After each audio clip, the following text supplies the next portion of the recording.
motherfucker. Newspaper, FEMA was called out to manage a sweeping power doing that. I'm saying it wasn't the Hantavirus. Told us it was biological warfare. Risk to the wider public is low, and that this is not like COVID. Person to another, and I think it's important to recognize that right now this is not a pandemic that is starting. This isn't another COVID, and the risk to the American public is extremely low. Energy is primitive.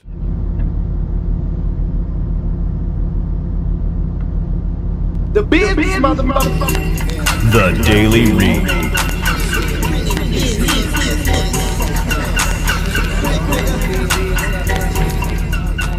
Are you familiar with that? Hantavirus as a motor? Yeah, it was a deadly virus spread by field mice in the southwestern United States several years ago. According to the newspaper, FEMA was called out to manage an outbreak of the Hantavirus. Are you familiar with what the Federal Emergency Management Agency's real power is? FEMA allows the White House to suspend constitutional government upon declaration of national emergency. Think about that. What is an agency with such broad sweeping power doing managing a small viral outbreak in suburban Texas? You're saying it was a small outbreak? No. I'm saying it wasn't the Hantavirus. Welcome to the Daily Read, and I am your host, Marcus Gentry. Today we're going to talk about the Hantavirus and why most of you shouldn't be concerned about it too much unless you're living out in rural America sweeping out sheds. You see, the research I've done on the Hantavirus is mostly in rats and field mice. It's a virus that's been in them for a long time, and it goes into their urine and it goes into their feces. And if you're a person like me who don't want to have mice or rats around your house, you shouldn't have to worry about the Hantavirus too much. I think this is a red herring for something else that's going on. You see, for a long time, the government, whenever something goes on that they don't want you to really focus on, they'll start a little skirmish or a little war with somebody, and then everybody will rally around them like nothing is happening. But gone are those days. So now they're making up new and inventive ways to distract you. They already have us minorities, us blacks, distracted with Pooh Shiesty, and Kodak Black has been caught again selling drugs and fleeing from the police. We are already distracted. But for the vast majority of white people in America, they're not easily distracted by stuff like this, or wars or things like that, because they're already, number one, they don't focus on hip-hop news like that, no way, unless they're into hip-hop culture, like somebody like Eminem. But you know, stuff like this gets them off their square. It makes them unfocused on things that they supposed to be focused on. You know, we can be easily distracted by a Cardi B quote, and that's a shame. But if you're planning on cleaning out a barn, going in the attic, sweeping out something, wear a mask, and don't just wear one of them flimsy things you get out of Walmart. Go get you a real biometric mask with a fire rating or something like that, to where you can put it on and it has real filters on it. If you're going to sweep out an old attic or an old shed or a garage, because this is where the Hantavirus jumps from mice to human. Because when you start sweeping out those old dust particles, it might be rat droppings inside those dust particles, and once it gets into your system, it might not jump from rat or mice to human, but it can. Okay, so we're going to talk about the Hantavirus today, but first we're going to go back, because I've been off a couple of weeks trying to get my family straight. Mother's Day was here, and of course, you know, want to go see mom and spend some time with her. and get my kids and my grandkids straight. I also want to shout out to Elijah, my nephew. He's graduating in Memphis. So shout out to you, Elijah. Good going. I'm glad you one of the young black men who finally made it through high school when so many have dropped out. Now you got to keep it going. So, but before we get started on the Hantavirus, I want to go over some news articles. Because, you know, this show, when I started this show 7 years ago, I basically was feeding off the Rush Limbaugh, you know, that whole group of men who used to come on the airways, the AM channels. You see, I'm a truck driver, so, you know, sometimes when you're in the mountains or you're in the desert, you know, you don't get too many radio stations. So some of my main radio stations were, you know, Mark Levin, you know, Rush Limbaugh, guys like that, who I really didn't agree with a lot of their politics, but they did bring out a lot of topics that do need to have people's consideration. So I'm gonna read off a couple of articles that I thought caught my attention in the news. We're gonna start with politics because we're gonna start with politics. I think that's important. A lot of the entertainment news really don't hit home for me like that, but the politics side, when it comes to redistricting, the Supreme Court rejects Virginia's bid to restore congressional maps favoring the Democrats. Well, of course, they've already stacked the Supreme Court with enough Republicans that was a no-brainer. Trump administration promotes program to check voter eligibility. Critics fear a midterm purge.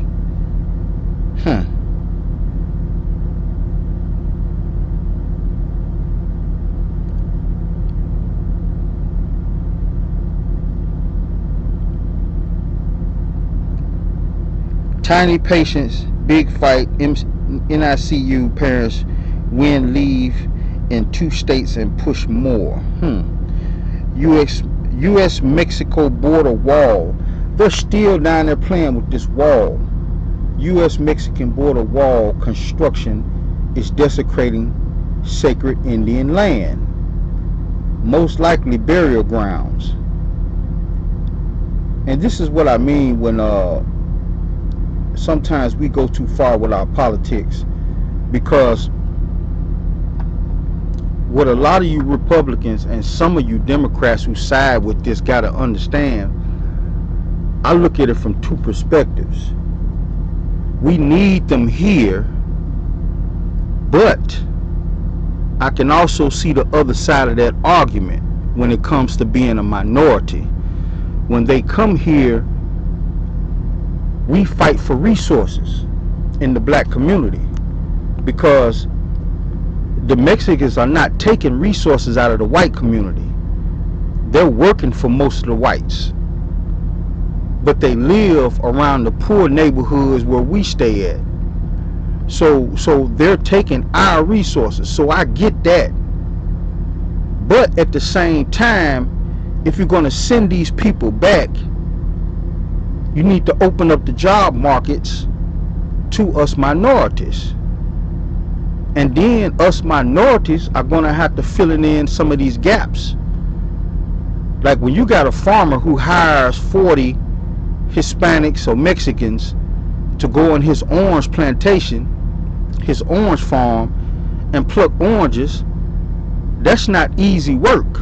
You got mosquitoes, flies, and sometimes you run across snakes. And they out there plucking them oranges so you can have orange juice in the morning. You don't see a lot of black men and women doing those jobs. So if we're going to side with the Republicans and white people on sending these foreigners back home, some of you out here that's not working need to go fill these jobs. I mean, that's a no-brainer.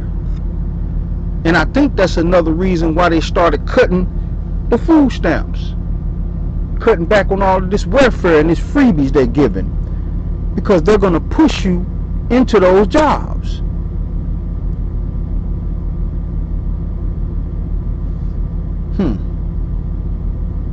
What else in the news?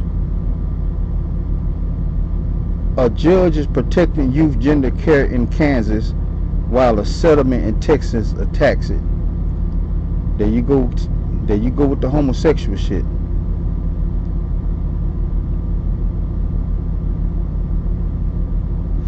Vermonters will vote on equal protection amendment to state constitution this fall.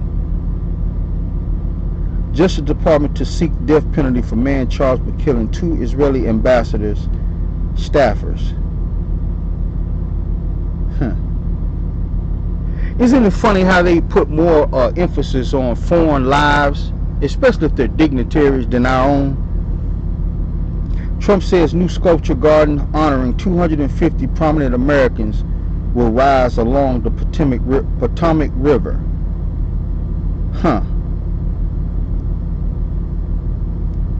Trump says a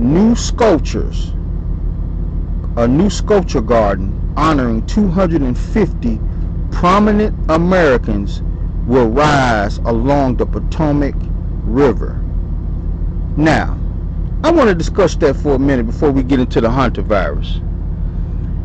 How many of you bet that some of these prominent members of society will be some of these statues that they tore down from the Confederacy?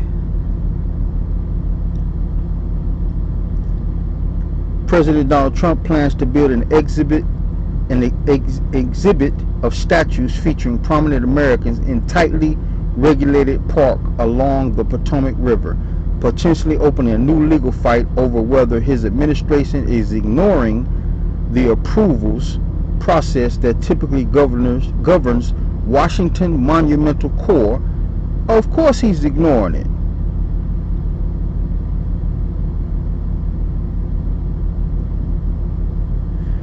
Trump says the National Garden of American Heroes will be built in West Potomac Park, a space near the National Mall that includes the Korean War Veterans Memorial, the Jefferson Memorial, the Franklin Delano Roosevelt Memorial, Martin Luther King Jr. Memorial. The area is also home to several fields and volleyball courts regularly used by local sports groups. Trump describes the area in his post as totally barren fields.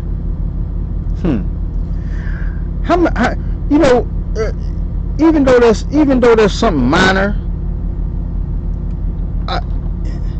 it goes to show you that they really feel some type of way about them statues. I'm almost willing to guarantee you they're going to try to slip in some Confederate statues. And these people don't understand the Confederacy lost. If you want a museum for the Confederacy, build a museum and put all the Confederate statues in that museum. You know why they won't do that? Because ain't nobody going to see it. Rednecks, the Confederacy sons and daughters might go see it. But those people are so far few in between, they won't make no revenue. They got to blend those Confederate statues and mix them in with regular statues of Americans. But they lost. You lost a war of rebellion. You shouldn't even have a statue. And even if they did give you a statue, put it somewhere where only your people can go see it. That's crazy to me. But let's get into the show. We're going to talk about the Hantavirus and who it's going to affect first.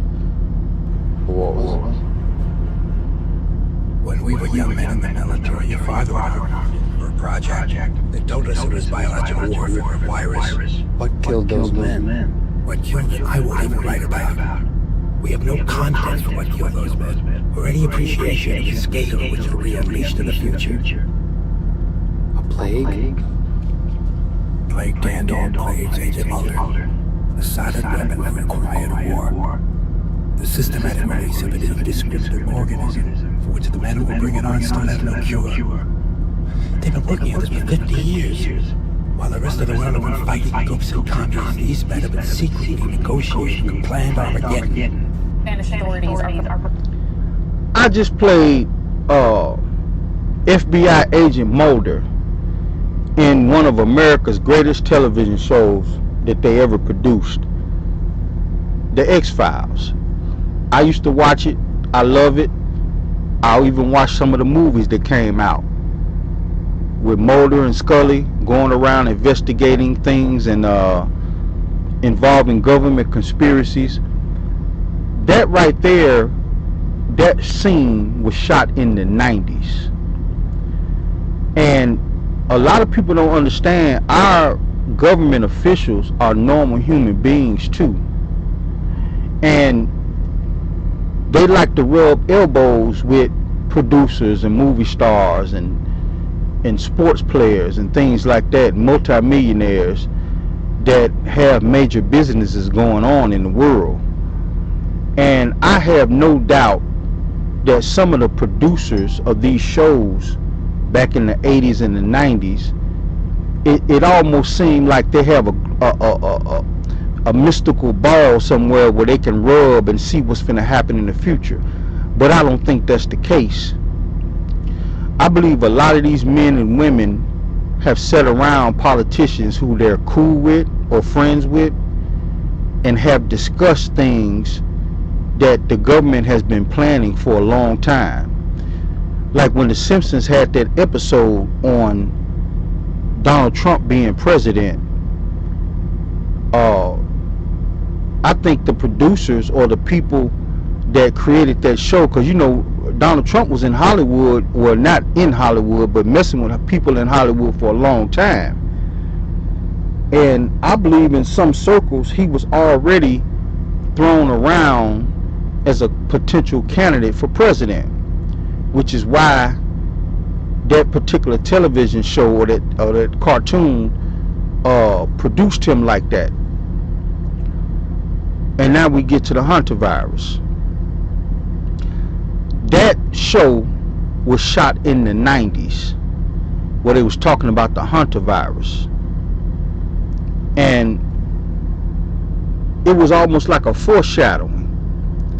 And a YouTuber had brought it up, like, I saw this. That's what, you know, and I had to go back and look at it myself, because it's a lot of those episodes that I forgot about, the conspiracy theories in the X-Files, but I had to go back and look it up myself. They was talking about this in the 90s. This is a major distraction. But the Hantavirus is real. And I'm going to take it a step further. It's awful strange how, you know, we talk about patterns on this show and how you can connect the dots if you just sit back and watch and listen to what's going on in the news and around you. You can really see that something major is happening behind the scenes, and it's going to cost a lot of people their lives. You know, I try to keep my kids up on point on things when it comes down to our government. You know, I want them to be safe and my grandkids to be safe, but this Hantavirus is something real and serious, but it doesn't meet the level of COVID. It could, which is why you shouldn't be overly concerned, but you should be concerned, because this could potentially meet that level. It could potentially, you know, go there. And the thing about it is, it has like a 52% or 54% survival rate. COVID, I think, was a little higher, or a little, when I say higher, I mean you could die easier from COVID than this, but 50%, it's like half the people that catch it is going to die. We're talking about plague level diseases. And how much of it you want to bet that it mostly affects minorities, just like COVID? How many of y'all even knew that COVID affected blacks and Hispanics more than it did whites? It was almost like somebody engineered this in a lab to target us. A lot of those people that died from COVID were minorities. You don't hear the news talking about that. Some of America's poorest people that have rats and roaches and mice are black. And I hate to say that, but it's the truth. When you go to some of these inner cities, they have a rat infestation in some of these inner cities. People try to get rid of them, but they still leave droppings. They still urinate on things. They still chew through your boxes. They get up under your cabinets. And if this Hantavirus jumps from animal to human, it's going to be bad for a lot of poor minorities. And poor whites too, to be fair. Let's continue on. Preparing for the expected arrival tomorrow of the cruise ship, where a deadly outbreak of Hantavirus was discovered. So far, at least 8 cases of the virus have been confirmed, and 3 of those infected have died. 17 Americans are still on board that ship, at least. Look at the states. Look at the states where those people that was on that cruise ship, the passengers came from. So if you live in any one of these states, be cautious, be careful. Don't overly do it, but make sure you wear your mask. Whenever you clean out a shed, don't just go in there breathing in that dust and you sweeping. Put something over your face. I had to tell my mother that a few years ago, before she had her stroke. My mother had bought this building, and in the attic, she wanted to clean the attic part out, and she jumped up there and started throwing stuff out, old shingles, old sheetrock, and I had to stop her and tell her, because when I walked in there, it was a lot of dust particles in the air, and I had to back out, and I had to pull her out of there, and I told her, if you're gonna do this, put your safety gloves on and put a mask on your face. I'd rather you hire a professional, but some older people can be cheap. But that's what I mean when I say the Hantavirus, especially for you older people that want to do things your way, and I ain't paying nobody to do nothing, and I do it myself. You guys are going to be affected by some of this, especially when you start cleaning out them sheds and talking crap, and I ain't paying this. And man, listen, that's what the professionals are for. They go in with the suits on, the mask and the gloves, and they clean that stuff out. They get paid for that. But let's continue on.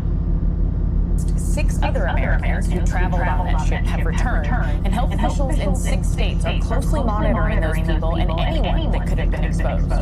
But there are 0 reported cases in the states, and the World Health Organization says the risk to the wider public is low, and that this is not like COVID. What may be more concerning is the U.S.'s response to the outbreak. The New York Times notes that it took nearly a month after the first patient's death for the CDC.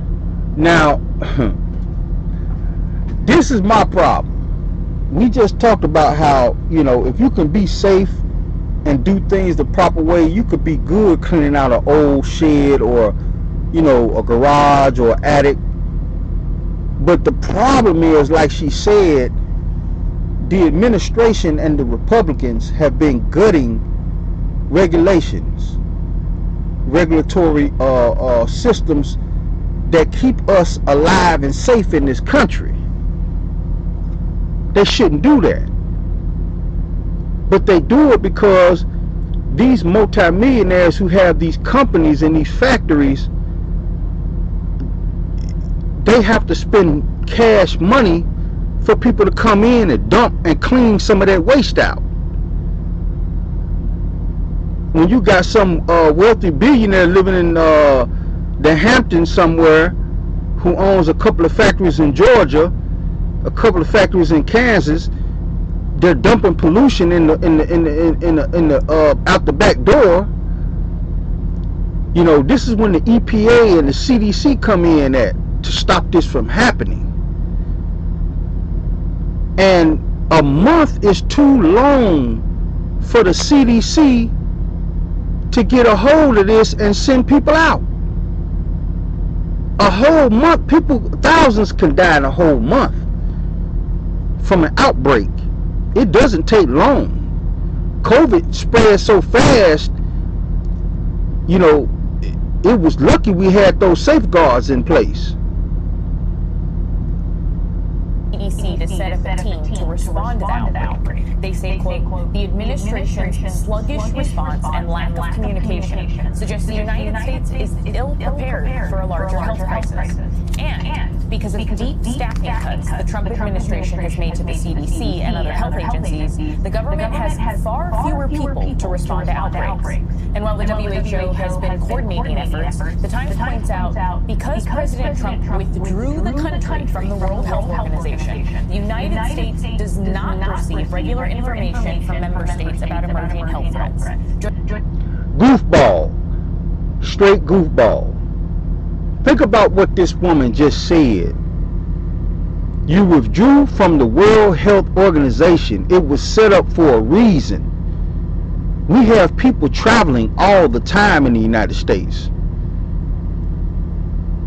And if an outbreak happens in Italy, France, if an outbreak happened in South America, the World Health Organization alerts all first and second world countries to let them know.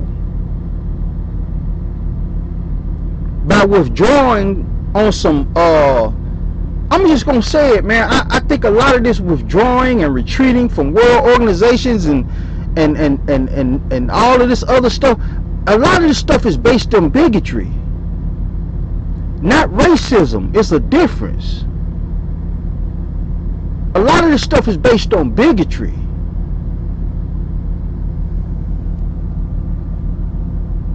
We as Americans gotta understand, just because we're a first world country, something can come in here and wipe us out. This is why I say, I did a show, I think a few weeks ago, about how we're at the end of America's power. I went through the 7 steps that it takes for a country or an empire to fall. Some empires stay around for 200-300 years, and then it falls into a state of wealth versus poor, foreigners versus natural citizens. You know, it falls into a state of chaos. Most countries don't stick around no more than 280 years. America has been real lucky, and I think part of it is because of the nuclear weapons.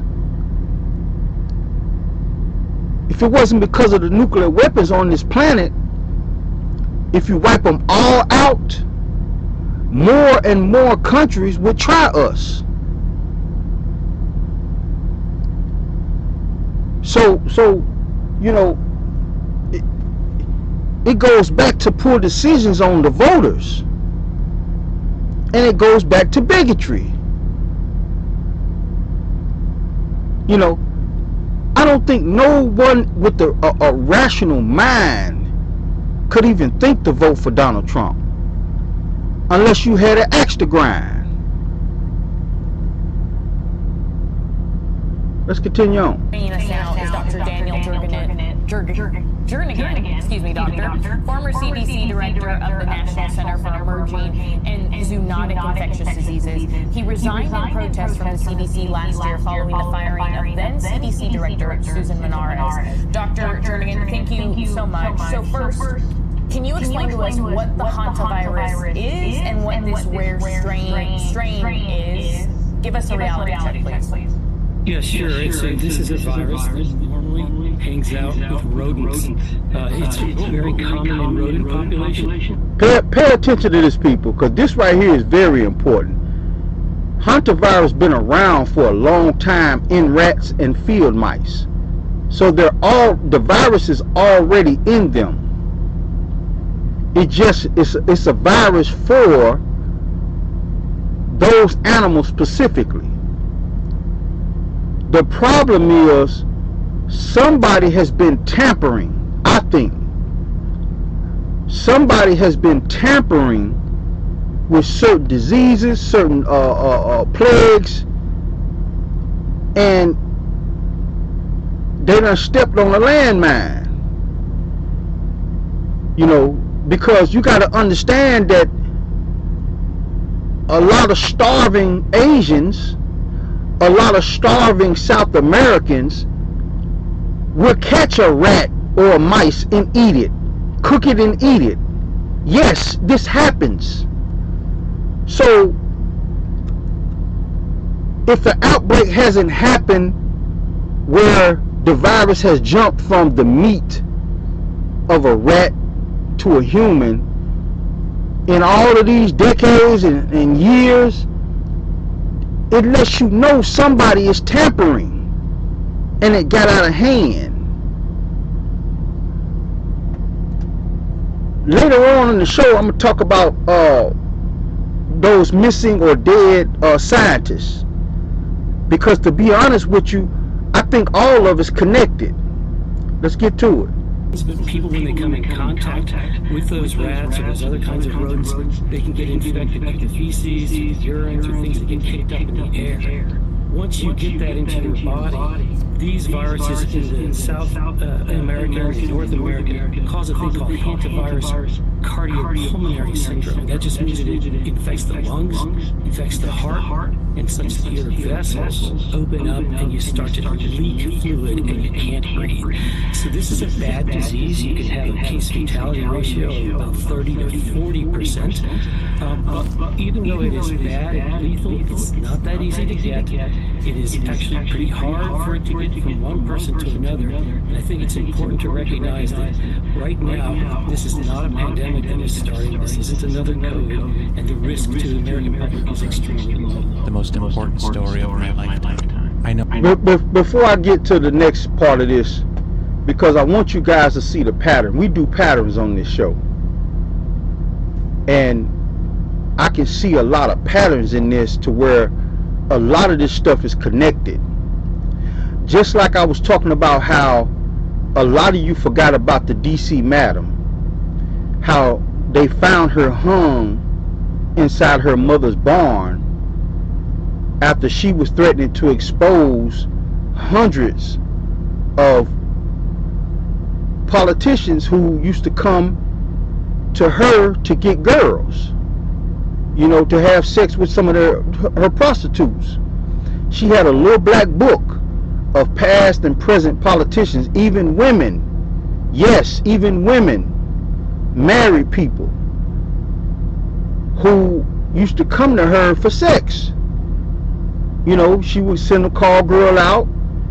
You know, they'd go out to a restaurant with them, have sex with them. And she was threatening to, hey, if I go to prison, I'm telling on all of you. And now you got the Epstein stuff going on. People forgot about the DC madam. Now you got Epstein hung in a cell. Nobody know how he was just hung like that. This is what I mean, people, when I say I watch the patterns on my show. Because just like you forgot all about the DC madam because you so focused on Epstein, how is it that all these people wind up being hung One of these scientists wound up hung. They found him hung. All of this stuff is connected. That means you got people out here who may be assassins for the United States. They got the same MO. Just like the FBI profiles criminals, some of these killers or assassins for the government have a same MO. And it's been going on for years. Person over here in another state hung mysteriously. Oh, he killed himself. 2 years later, a guy over here, 2 states over, he hung. All of this stuff is a pattern. You got a hantavirus that jumped from mice to humans when people have been eating rats for hundreds of years when they're starving. And it hasn't jumped, the virus hasn't jumped from rat to human. But all of a sudden, you got scientists popping up missing or dead, and you got a hantavirus outbreak. Watch the patterns, people. No, I don't mention this on my channel, but I believe the disclosure is the greatest struggle of our era. I think this, and this, and this, and this, it's all just noise, you know, because once we know the truth, it'll be irrelevant. You hear what he just said?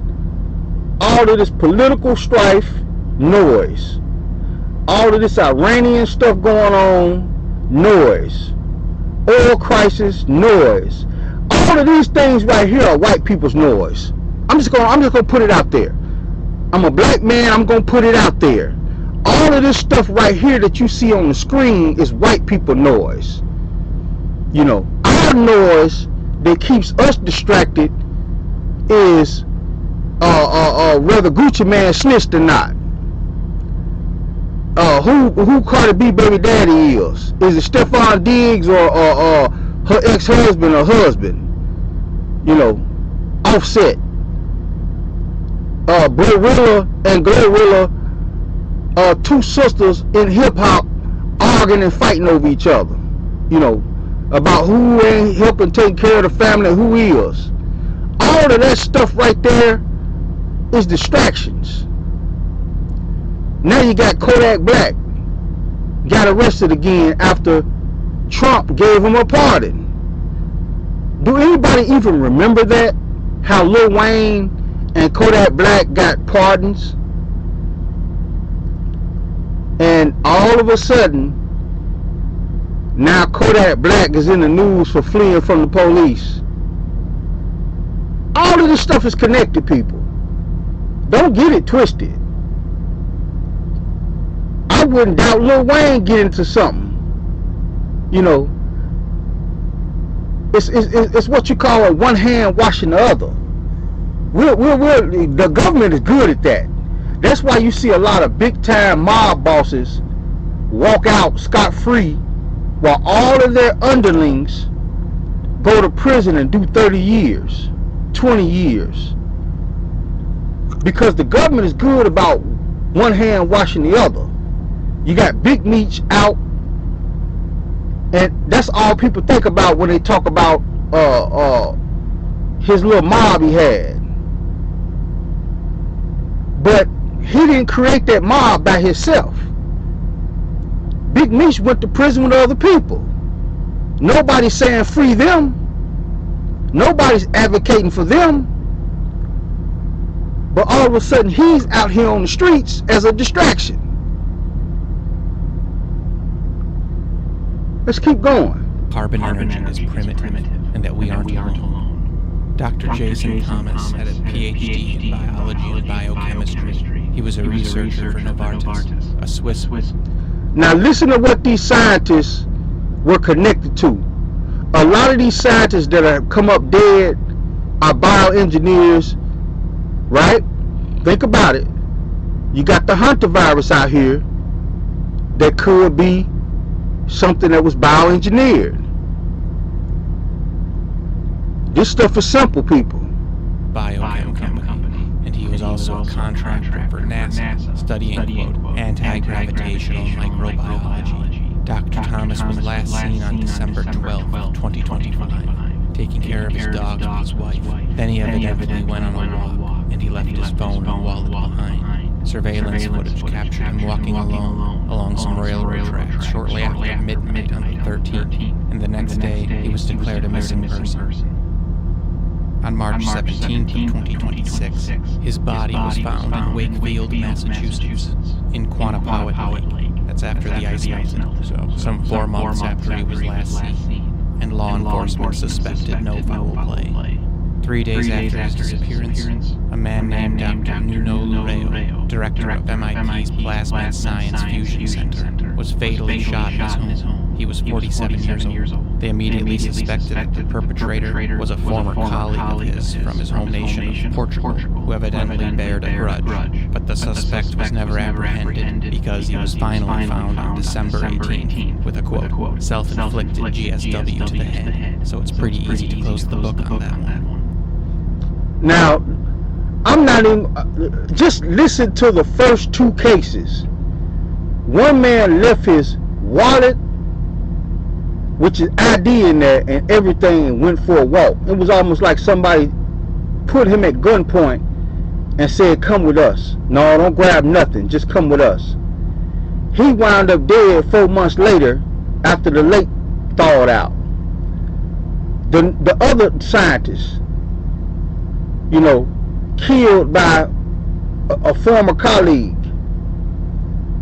This man probably ain't never committed a crime in his life, but died of gun violence. And then the man that killed him shot himself, supposedly. Now, he could have went back to the people that told him to kill this guy, and they killed him to make it look like a suicide. Do y'all see the patterns? Let's keep going. 78-year-old Anthony Chavez was retired, but he had been an employee and staff at Los Alamos National Laboratory, which, if you're familiar with such things, you'll know that that's about as deep as the deep gets. He was last seen on May 8th of 2025.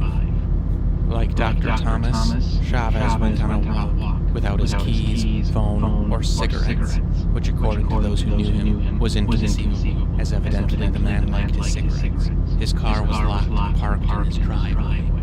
An extensive search was conducted of the nearby Pueblo Canyon area and connected trails. Despite being 78 years old and on foot, the search, which included the Los Alamos police, drones, search and rescue, and cadaver dogs, yielded 0 results. There was no confirmed sighting of him after he stepped out of his house, and he is still considered a missing person. And I should note, Chavez wasn't an officer or a scientist. He actually worked in Los Alamos' HVAC department, which one could only imagine would give someone a relatively low security clearance. I'm going to tell you what HVAC is. This is for my minorities out here who are not aware, but HVAC is environmental control, AC, heat. What do you need to raise a bunch of mice that might have Hantavirus? Environmental control. I just want y'all to really think about this now. I just went over 2 scientists that mysteriously disappeared and killed, and now you got a third who basically was sort of like the man who does the environmental controls. You know, they showing you a roof right here of a lot of air conditioning units. You know, he controls this stuff. He makes sure it's running properly. If you're going to keep animals and experiment on them, you got to have a good HVAC person. If you're going to run a bunch of apartment buildings, you got to have a good HVAC person, a person that knows how to, you can call him up and say, hey man, one of my units, the AC broke down, I need you to go over there and fix it.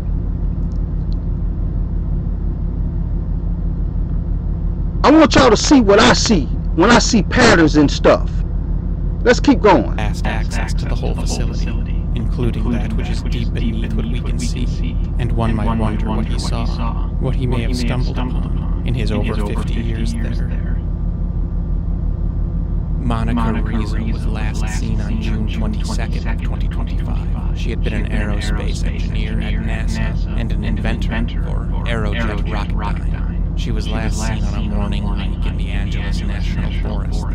A local investigator referred to her disappearance as, quote, statistically impossible, and that's because she hadn't been alone. She had been hiking with a companion who was only 30 feet ahead of her on a clear, well-marked trail. The friend reported turning around to check on her, and they made eye contact, and Rizzo smiled and waved to indicate that she was fine, and the friend continued hiking. Less than a minute later, the friend once again turned around, and Monica Rizzo was gone. There was no sound of struggle, no scream, no noise of a fall. A, quote, extraordinary search involving... Do y'all believe that?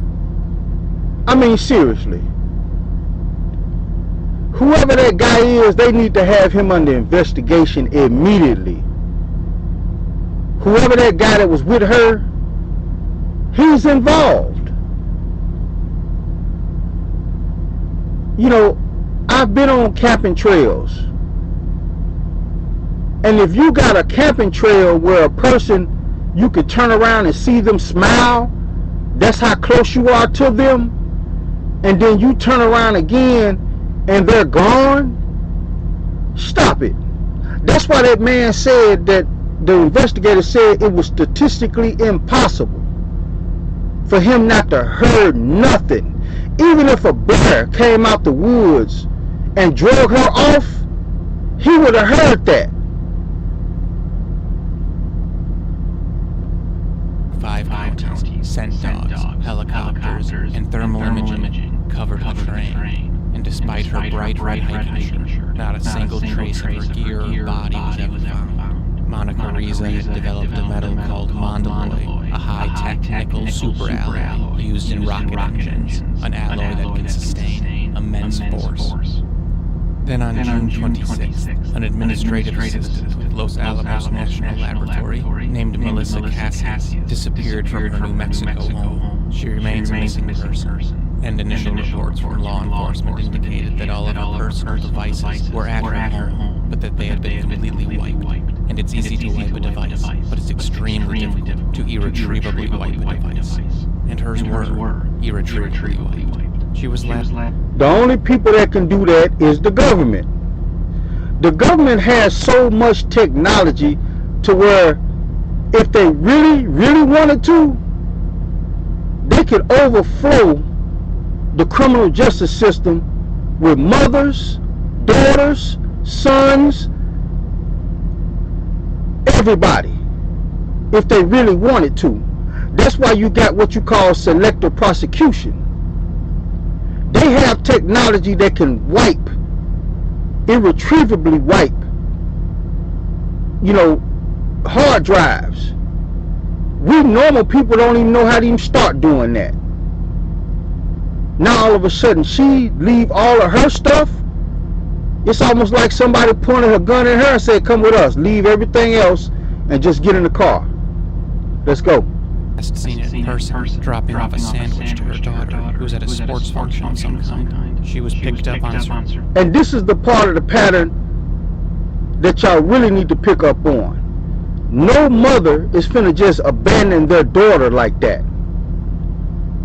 This woman was taken.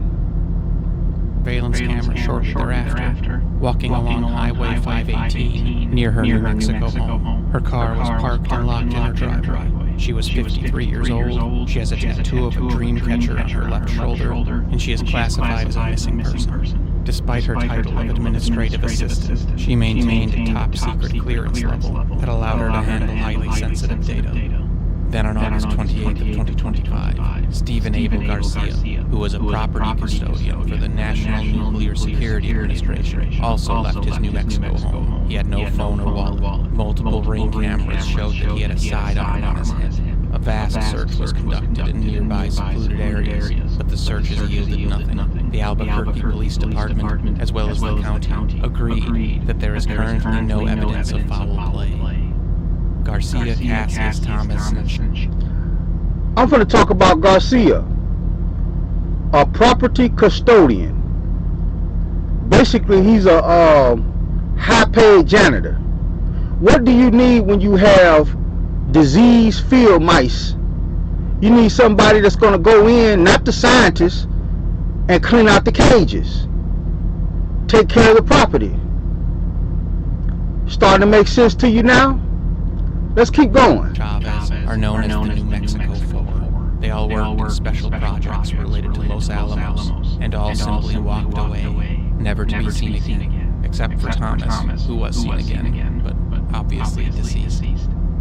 How these people were motivated, or perhaps forced, to walk away and disappear, seemingly on their own volition, should shock, startle, and sicken you. These are employees of our own government, but I should note that Dr. Thomas lived on the East Coast, but his work as a liaison was somehow related to Los Alamos.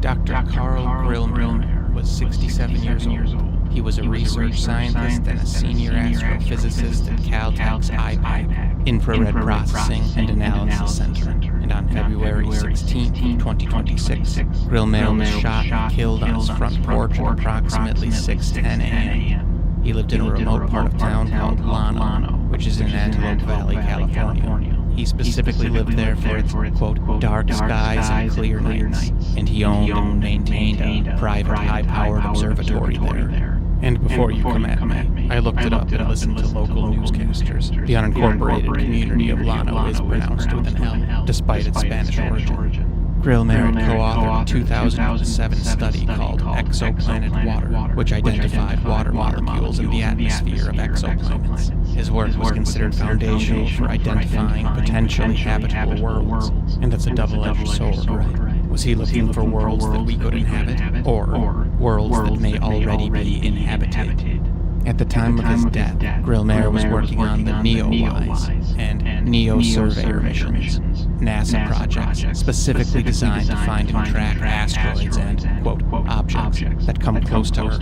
Grillmer's suspected murderer is a 29-year-old carjacker named Freddie Snyder, who has pled not guilty. His bail is set at $3.2 million, and quite frankly, from what I can gather, it seems like he did it. But the question is, if he did, was he directed to do so? I mean, if a lifelong smoker can be directed to walk into the woods without his cigarettes and disappear, then a petty criminal can certainly be directed to do this. I don't know, I'm a former smoker, and that just gets me about Chavez's case. If I'm still smoking in 78, you better believe I'd be smoking on my way out, on the last walk of my life. And that's why, in my opinion, there has to be more to these cases than can be easily explained. If it was as simple as force, coercion, or blackmail, or something like that, that still doesn't explain why he'd leave his cigarettes. So far, and we're not done yet, but so far, everyone with a green check mark by their name simply walked away from dogs, their children, spouses, leaving their meds, wallets, and phones behind. And only Thomas has been found, and that was months later, in a lake. And then Grillmer and Laredo, they had their lives taken from them, but also in unlikely circumstances. I mean, look at Grillmer's home. Why would a carjacker go way out here to shoot this man on his porch? I mean, just think about that. This man lived off-grid. Does this look like a place that a petty thief would end up at 6:10 a.m. on a Monday? And then on February 27th of 2026, 68-year-old retired Major General Neil McCaslin, Air Force, and former commander of the now infamous Air Force Research Laboratory. And he was also a consultant for Blue Halo, which is one of those companies that you haven't heard of, yet probably has a bigger budget than Europe. Blue Halo is an American defense and national security contractor that specializes in advanced engineering and technology for, quote, future global defense. Yes, future global defense. That's what they themselves say. Blue Halo also specializes in, quote, space domain awareness and counter UAS, which is tracking and stopping, quote, unknown objects in the sky. McCaslin vanished from his home during a narrow, 1-hour window while his wife was out running errands. The circumstances around his, quote, clean leave are most unusual, though not so unusual when compared to the other cases mentioned in this video. While his wife was at the grocery store, he put on his hiking boots and left the house with his wallet and a .38, which is also my preferred caliber. But drones, canines, and search and rescue exhaustively searched the nearby Sandia Mountains and found exactly nothing. Nothing except an old Air Force t-shirt that was strewn about 2 miles from his house, but that was several months after he disappeared. His wife insisted that her husband was health conscious and health interested, and he frequently took walks, and always wore his Fitbit to monitor his stats, calories, heart rate, and all that. And of course his Fitbit was left behind, which according to her must have been intentional because he put it on every morning. It also seems that his wife was upset at the media for misquoting her, or at least misunderstanding her, or even misrepresenting her. She told the press that the only unusual thing that she could think of that may be relevant to her husband's disappearance was that he had recently complained of feeling, quote, foggy, and having, quote, brain fog. And I guess the press went, oh, so you mean he had dementia and he was depressed, so he went to the woods to blank himself in the blank. And I guess she was mad about that. Very rightfully so, rightfully mad. Because she meant to say it in a diminutive way, a dismissive way. Like, the worst problem he had was some brain fog sometimes, nothing like this. And then they took it the opposite way. And as someone who suffers from brain fog for 40 to 60% of his waking life, I understand why that would be so upsetting to her. That is a huge, gigantic leap to go from, I have brain fog today, to better disappear forever without a word to my loved ones while my wife is out buying hamburger buns at the Kroger's, which is weird for anyone to do, let alone a high-ranking military official. And not just a high-ranking military official, but the former commander of the Air Force Research Laboratory at none other than Wright-Patterson Air Force Base. Which, I might lose a year and that's fine. But this narrator and researcher maintains that Wright-Pat once held the wreckage and ruin of crafts of extraterrestrial origin, as well as organisms of extraterrestrial origin. I'm gonna stop there right there. I'm running up against the clock. Plus, he's going off on a tangent. He has a right to, because some of you, especially my minorities out there, we focus on the wrong shit, which is why we're stuck in New Age slavery. We're still enslaved. They don't want you to, they want you to be a cog in the wheel of America, while they manipulate and control everything. And there's a few blacks who are with them now. You know, you can call them the house Negroes or whatever, but you got a few blacks with them now, because it's not really all about racism. It's about power and money. And they have their certain few that they've given access to power and money. But the rest of us are still slaved. Watch the patterns, people. This Hantavirus could be a red herring, but keep an eye on it. This is the Daily Read. I hope you guys learned something, and I'm out. The business, motherfucker. The Daily Read. Business.